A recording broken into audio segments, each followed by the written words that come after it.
نه وکیل جان، افغانستان سفر ندارم. رویا جان کتاب میتونین یا از طریق پیپال یا از طریق آنلاین پولش پرداخت بکنین. در Verwendungszweck نامتان، آدرستان نوشته بکنین و براتان ارسال میشه. و پلیس جان مسیج دیگه به قدر نفر ما چی رقم مسیج بکنم؟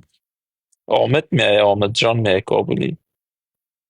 سلام، اینجا کجاست استاد جان؟ جلیل جان، جلیل جان اینجا میدان هوایی فرانکفورت یا فرانکفورت است.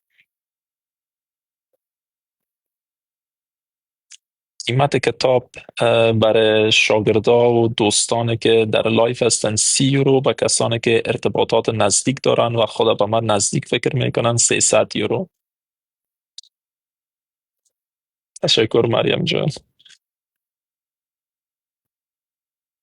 بر مودریتورا 500 یورو.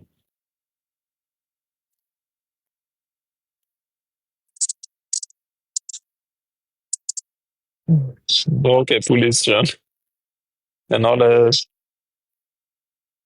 پلیس 1000 میخرن. آمد میته پول خودته.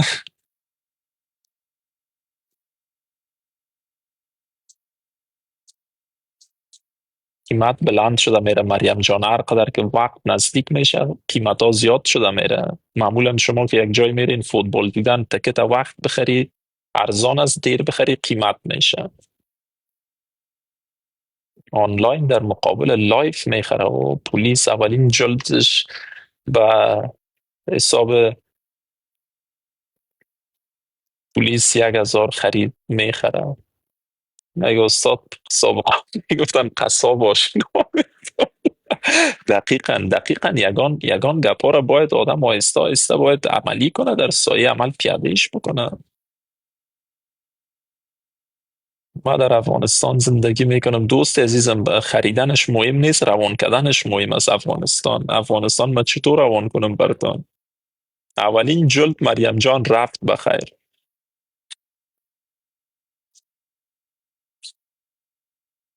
اولین جلدش با قیمت بسیار قیمت به فروش رسانیده شد. این نفر مودریتور تنها بخره دیگه خلاص است. کتابا دیگه هیچ نیاز نیست به فروش برسانم. حالا ببینین که مودریتورها هر کدامش خود از مودریتوری بکشن. استاد باز لایف آمدین؟ بله یا مریم جان، اگر دلکتان تنگ شده، جایتان تنگ شده، مرا به بزرگواریتان ببخشین بسیار زیاد. اگر اینترنتتان مصرف میشه.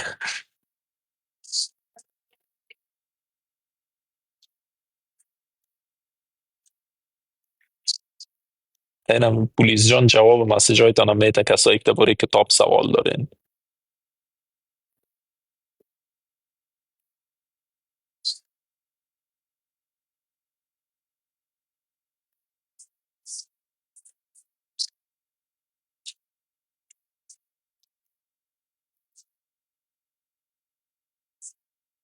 موضوع کتاب است دقیقاً. شبیر جان فرصتش نیست دوست عزیزم. و می لایفه که نفر دوستا رو بالا می آوردم او فرق میکنه. لایفه که خودم امرایتان قصه میکردم das ist was anderes. مریم جان در میدان هوایی فرانکفورت.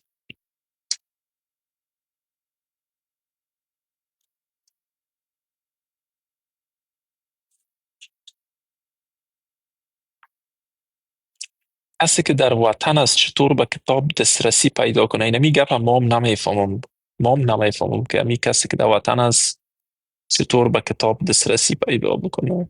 امروز یک لایف بر من شیر کردن، یک استاد بسیار ورزیده دیگه هم در اتریش است فکر کنم، گپ از کتاب میزد، میخواست کتاب به فروش برسانه. نمیفهم او بزرگوارم کتاب نوشته کرده یا چطور. یک ضرب المثل داشتیم در افغانستان میگفتن که سیال که از سیال پس بونه چیز بینیش از بریدن از چیز.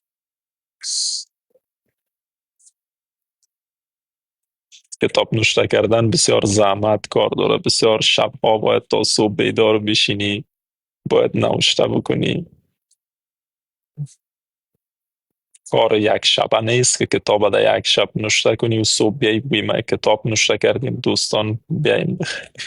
گوش بینیش از بریدن است مسعود جان. اوکی اینیش من نمیفهمیدم. من تنها شنیده بودم که سیال از سیال پس کنه بینیش از بریدن از گوش بینیش نمیفهمیدم.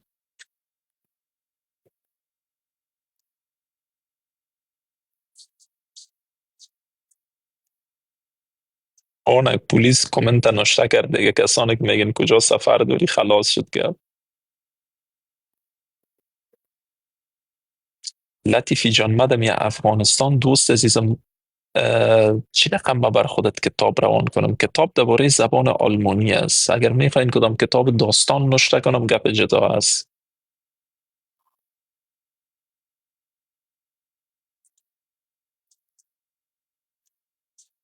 یک جلد میتونی پولیس جان حال کاش که یک دوست ما باشه از افغانستان تعداد زیاد است.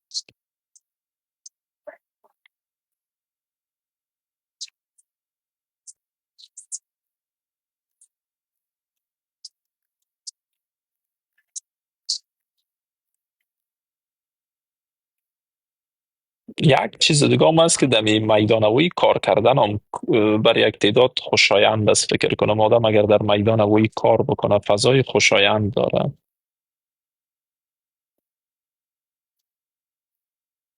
Wo bist du gerade? Ich bin gerade eben am Flughafen, Frankfurter Flughafen.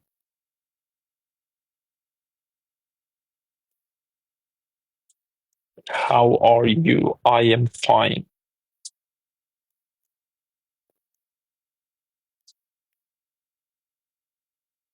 Nein, Resowski. Nein. Ich möchte eine Ausbildung machen. Als was? AFG سلام. در آلمان کتاب آنلاین باید سفارش بدین. Als Krankenpfleger. Sehr schön. Mach das. میشه بالا بیاری نخیر نمیشه دوست عزیزم. هزینه داره بالا آوردن.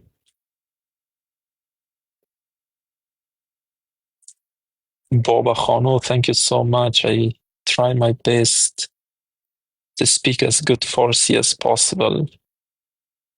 متاسف چرا دوست عزیزم چی تعصب کردیم؟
و از این شرایط راضی هستم نسبت به اردویش که اگر می شدم.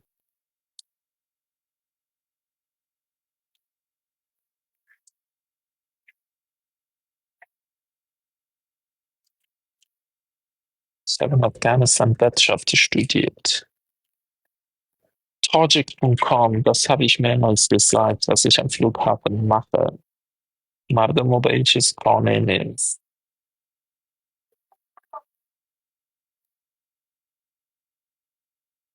نه پولیس جان هیچ بگذار لایک نکنن دوستانه باشیم بین خود باشیم ولی اینجا خود درس نیست که بگوییم تعداد ما زیاد شوه که بیاین درس یادشان از درس پس نمانن.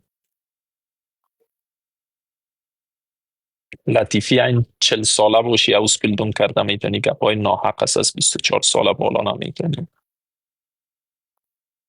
تبلیغات چی رو کردیم لایف این کانادا، تبلیغات چی رو کردیم. اگر تبلیغات هم بکنم تبلیغات مثبت کار بد نیست. ولی جان آمد جان من جای سفر ندارم.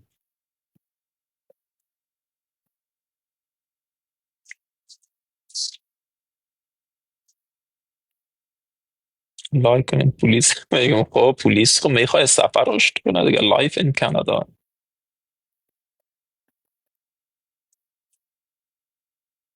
استاد کامنت های منفی رو بیخی نه کامنت های منفی رو نمیخوانم دشنامه، کامنت های انتقادی رو میخوانم، کامنت های انتقادی رو بگذارین بخوانم. نامه‌ای دارین شما پیشوگک. الو پیشوگک بنال من نام خودت چی صدا کنم غیر از پیشوگک. من در زندگی نورمال پشک میگم، در زندگی پیشوگک نمیگم. من از خاطر خودت مجبورم از این کلمه استفاده بکنم.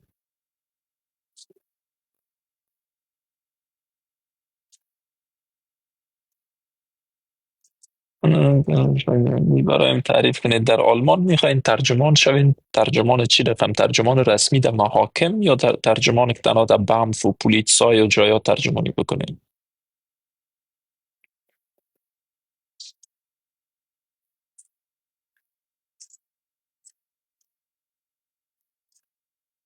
دوستان عزیز و مهربان، یک ویدیو ما مجبور به خاطر کتاب امشب پست کنیم، باز از صفحه ما برین بخوانین ببینین بخوانین میگم پست ببینین که چطور میتونین کتاب بخرین.